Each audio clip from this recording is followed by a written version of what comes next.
বাংলাদেশে গণতন্ত্র মুক্তি পায় নাই। এটা একটা অগণতান্ত্রিক সরকার। লন্ডনে যে চুক্তি হয়েছিল সেই চুক্তি অনুযায়ী সরকার গঠন করা হয়েছে। ময়ূর তার পেখম যদি কাকের উপরে পড়ানো হয়, কাক কি ময়ূর হয়ে যায়? এই সংবিধানে যিনি প্রধানমন্ত্রী বর্তমানেও আছেন, উনি স্বৈরতন্ত্রের পথে হাঁটছেন।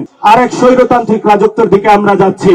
কিন্তু এই স্বৈরতান্ত্রিক রাজত্বের দিকে যদি কেউ যেতে চায়, আমরা তখন দেখবো না আপনি কি বেগম জিয়ার ছেলে নাকি শহীদ জিয়া রহমানের ছেলে। তো তারেক রহমানের রাজনৈতিক উপদেষ্টার নাম আপনারা জানেন, আব্বাস উদ্দিন সাহেব। এবং এই আব্বাস উদ্দিন সাহেবের রাজনৈতিক উপদেষ্টাকে জানেন, ইন্ডিয়াক উপদেষ্টা হলো মির্জা আফরোজা আব্বাস সাহেব। আমাদের অনেক মা বোন দর্শিত হচ্ছে, আল্লাহ রাস্তা আপনাদের কাছে মাপ চাই।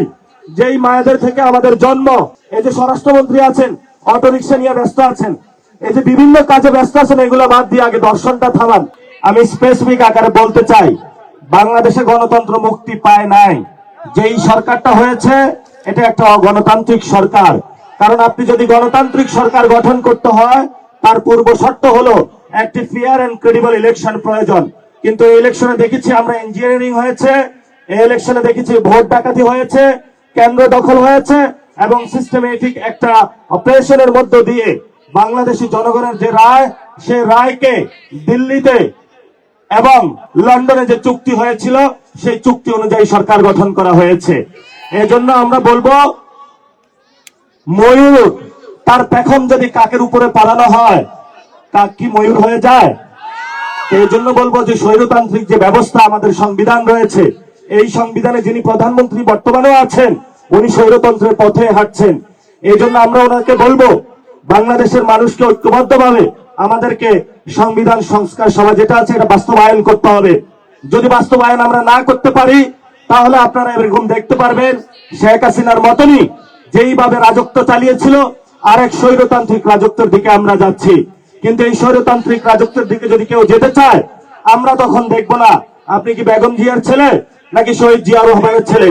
লড়াইটা হবে ফেসিবাদ এবং ফেসিবাদী বিরোধী লড়াইয়ের শক্তির মধ্যে। এবং আমরা স্পষ্ট ঘোষণা করছি, আমরা বাংলাদেশে আর কোন ফেসিবাদী ব্যবস্থা চাই না, চাই না। বিচার, সেটাতে নাকি 1 কোটি টাকার ঘুষ পাওয়া গিয়েছে। আবার যার নামে অভিযোগ এসেছে সেও নাকি বিএনপির একটি দাপ্তরিক দায়িত্বে আছে। তো বিচার প্রক্রিয়া যদি এই অবস্থা হয়, তাহলে আবু সাইদ, মুগ্ধ, শহীদ ওয়াসিম তারা যে জীবন দিয়েছিল, তারা তো সেই জীবনের বিচারও তারা পাচ্ছে না। এই বাংলাদেশ আমরা দেখতে চাই না। নতুন করে কথা এসেছে যে শেখ হাসিনা নাকি ভুল বুঝানো হইতো, তাকে কারা উপদেশ দিত।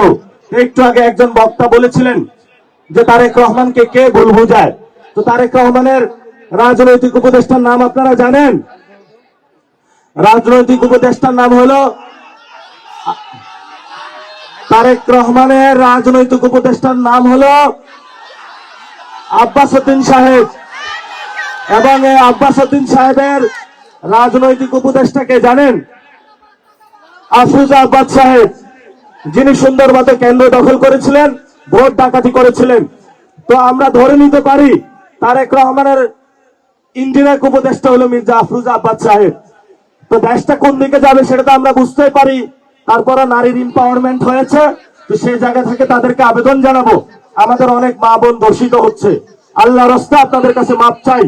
যেই মায়েদের থেকে আমাদের জন্ম, আপনারা একজন সন্তান আছে, আল্লাহ রাস্তে যেই কোনো ভাবে হোক বাংলাদেশে, এই যে স্বরাষ্ট্রমন্ত্রী আছেন অটোরিকশা নিয়ে ব্যস্ত আছেন, এই যে বিভিন্ন কাজে ব্যস্ত আছেন, এগুলো বাদ দিয়ে আগে দর্শনটা থামান।